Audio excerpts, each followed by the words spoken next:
prévia da inflação abaixo do que esperavam analistas do mercado deu fôlego ao índice Bovespa ontem, que chegou à nova máxima de 140 mil pontos durante a sessão, mas fechou num patamar ligeiramente inferior. A expectativa era para um IPCA 15 de 0,45%. Veio 0,36%, a menor taxa para o mês desde maio de 2020. Melhor ainda porque o vilão dos últimos meses, a alimentação, que pesa tanto no bolso, né, gente, está um pouquinho mais comportada. Comer dentro e fora de casa subiu menos, não que se possa comemorar. A alimentação nos últimos 5 anos aumentou 55%, enquanto o IPCA médio ficou em 35%. Mas a alta de preços desta vez teve outros 2 focos. A conta de luz mais salgada, você deve ter sentido aí na sua casa, por causa do acionamento da bandeira tarifária amarela, e o reajuste dos medicamentos, que sempre sobem nessa época do ano, é de praxe porque são preços administrados. Segundo economistas, há espaço para uma desaceleração ainda maior no mês que vem, sem o peso da bandeira tarifária e a alta dos remédios. Se a alimentação contribuir, então, aí sim caminharemos para o último mês do semestre com uma inflação menor. Outra boa notícia vem dos serviços, que subiram menos. Isso está diretamente ligado a consumo, mercado de trabalho e renda.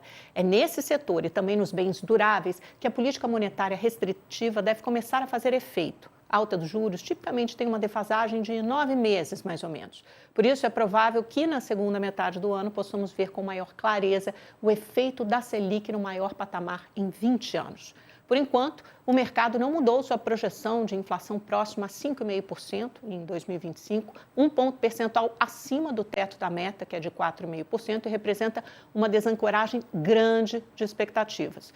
Por outro lado, o mercado já dá como certo, ou praticamente certo, o fim do ciclo de alta dos juros. As últimas 2 evidências foram o aumento do IOF, que contribui para encarecer e estrangular o crédito, e o IPCA 15 benigno, para usar o jargão econômico. As ações mais expostas ao crédito do setor varejista subiram com força ontem e houve alívio nos juros futuros em toda a curva. E é exatamente isso que eu quero mostrar para vocês agora. Como ficou essa curva dos juros de um dia para o outro, né, da sessão de segunda para terça-feira, que é justamente quando os investidores começam a reprecificar a chance de uma alta de juros na próxima reunião do Copom. Vejam só, em 26 de maio, o juro com vencimento, o DI com vencimento em janeiro de 2026, que é o mais curto, estava em 14,71% pagando esse juro e agora, ontem já caiu para 14,68%. E foi assim ao longo de toda a curva. De novo, por causa do peso do IPCA, uma inflação mais benigna, mais comportada do que estimavam os analistas e também esse aumento do IOF, que eu já expliquei para vocês aqui, tem um condão, é como se fosse uma transferência igual a da política monetária. Tem um peso, segundo cálculos de economistas, de 0,25 a meio ponto percentual, é como se fosse uma alta da Selic, contribuiria também para encerrar o ciclo de aumento de juros. Então, caiu aqui em toda a ponta da curva. E aconteceu a mesma coisa lá nos Estados Unidos, por outros motivos. Eles também estão vendo um cenário um pouco mais amistoso entre União Europeia e Estados Unidos. Teve aquela ameaça do Trump de voltar ou de impor tarifas de 50% sobre a União Europeia já a partir do dia 1º de junho. Ele recuou ainda no fim de semana. Tivemos um feriado nos Estados Unidos na segunda, por causa do Memorial Day. As bolsas voltaram com força ontem, já repercutindo desse recuo do Trump, que deu até 9 de julho para as negociações comerciais com a Europa, e os juros também caíram. Teve um outro dado positivo do sentimento consumidor, que veio melhor do que o esperado. Já vou mostrar para vocês. Olha, por exemplo, o juro mais curto, que é o de 5 anos, está lá embaixo, que é essa linha azul, né? Foi de 4,06 para 4,03, e assim nos vencimentos de 10 e 30 anos. Lembrando que esses juros dos Estados Unidos têm sofrido muita pressão, o mercado de títulos americanos de treasuries, que normalmente são considerados um porto seguro, mas dessa vez, com a crise tarifária, teve o efeito inverso. Houve uma aversão ao risco.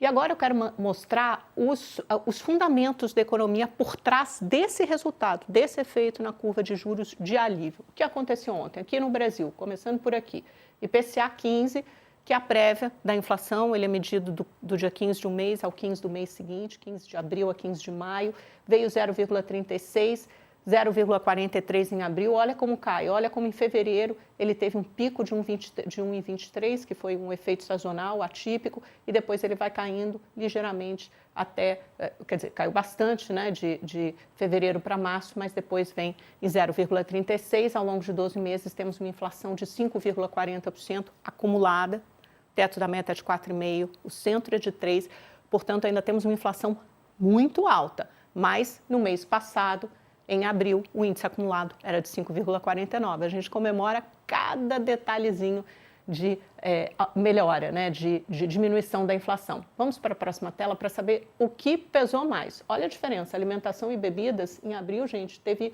aumento de 1,14%, em maio 0,39%, quer dizer, caiu bastante, né, foi 1/3 mais ou menos. Habitação subiu um pouco mais, né, era em abril 0,37%, em maio foi 0,67%, isso que subiu um pouco, porque aí tem a conta de luz, justamente o que pesou, mas aí você tem uma diminuição de artigos de residência, de transportes, está tudo subindo menos. Em abril, por exemplo, saúde e cuidados pessoais subiu 0,96%, em maio já foi para 0,91%. E a próxima tela, por favor.